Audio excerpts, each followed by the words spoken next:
আচ্ছা, কোথাও থেকে আসার পর কেন বলো তো শুধুমাত্র বাড়ির বউদেরই এসে রান্নাঘরে ঢুকতে হবে? শাশুড়িরা কেন ঢোকে না? কেনই বা রান্নাটা করে রাখে না বলো তো? কেনই বা বাড়ির বউদের উপর ভরসা করে শ্বশুরবাড়ির সবাই থাকবে? বাড়ির বউরা কি আসলে সত্যিই দাসী? হাই! আগের ভিডিওতে তোমরা তো দেখেইছো যে আমি কিছুক্ষণের জন্য একটু বাড়িতে গিয়েছিলাম, আর বাড়ি থেকে এসে ফ্রেশ হয়ে আমি কিন্তু সোজা চলে এসেছি রান্নাঘরে। ভিডিও শুরুতে প্রথমে যে কথাটা বললাম যে কেনই বা বাড়ির বউদের কোথাও থেকে আসার পরই এসে রান্নাঘরে ঢুকতে হয়, কেনই বা শ্বশুরবাড়ির সবাই বাড়ির রান্নাবান্না করে রাখে না। আসলে ব্যাপারটা হচ্ছে ঠিক তার উল্টোটাই।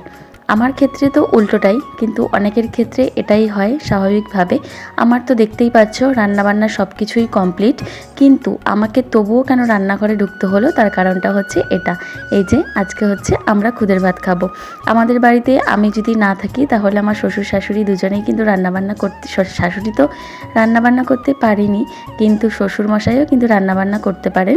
এমনকি বাবা আমার চায়ের অপেক্ষাতেও থাকে না যে আমি কখন উঠে চা করব বা কিছু, উনি কিন্তু নিজের চা এমনকি আমাদের জন্য চা বানিয়ে রেখে দেন। তো তার জন্য তো কোনো সমস্যাই নেই। আসলে এরকম অনেক বাড়ি আছে যারা কিন্তু বাড়ির বউদের উপর ডিপেন্ড করে, যে বাড়ির বউ কোথাও গেলে বা কোথাও থেকে আসলে কতক্ষণে এসে সে রান্না করবে তাহলেই তারা খাবেন, তাই না? কারা কারা আমার সাথে একমত কমেন্টে কিন্তু জানিও। তো চলো কথা বলতে বলতে খুদের ভাতটাও এদিকে রেডি করে নিই। আমি তো অতটা খুদের ভাত করতে পারি না, কিন্তু কাকিমা কিন্তু খুব ভালো পারে, আর কাকিমা আমাকে শিখিয়েও দিয়েছে, তাই কাকিমাকে দিয়েই করাচ্ছি। আর এদিকে আমার শাশুড়ির কীর্তিবীতি দেখো, সারাটা দিন টাইম পাইনি বলে এখন রাত্রেবেলা এদিকের ব্যালকানিতে গাছগুলোতে জল দিচ্ছে। উনি সচরাচর উপরের এই ব্যালকানির গাছগুলোতে এই রাত্রেবেলা করেই জল দেন। তো এখন আমাদের খাওয়া দাওয়া কমপ্লিট হয়ে গেছে। খুদের ভাতটা কিন্তু দারুণ এনজয় করেছি।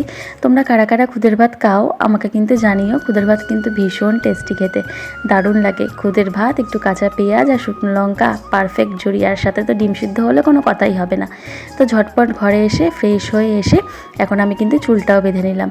আর তারপর মুখে তো একটা বড় দেখে রাজটিকা উঠেছে, সেইটাই যাতে একটু তাড়াতাড়ি কমে যায় তার জন্য কিন্তু ফেস ওয়াশ দিয়ে মুখটা ধুয়ে আসলাম। এবার একটু স্কিন কেয়ার করে নেব, তার জন্য দিচ্ছি হচ্ছে একটু টোনার। আর টোনারটা লাগানোর পর আর কিন্তু কিচ্ছুই সেরকমভাবে লাগাবো না, আর একটুখানি লাগিয়ে নেব হচ্ছে সিরাম। এই সিরামটা কিন্তু মুখের জন্য খুবই ভালো, দেখতেই পাচ্ছ একদম অল্প ইউজ করতে হয়। তো চলো আজকের ভিডিওটা এই পর্যন্তই ছিল। ভিডিওটা ভালো লাগলে চ্যানেলটা সাবস্ক্রাইব করো। টাটা।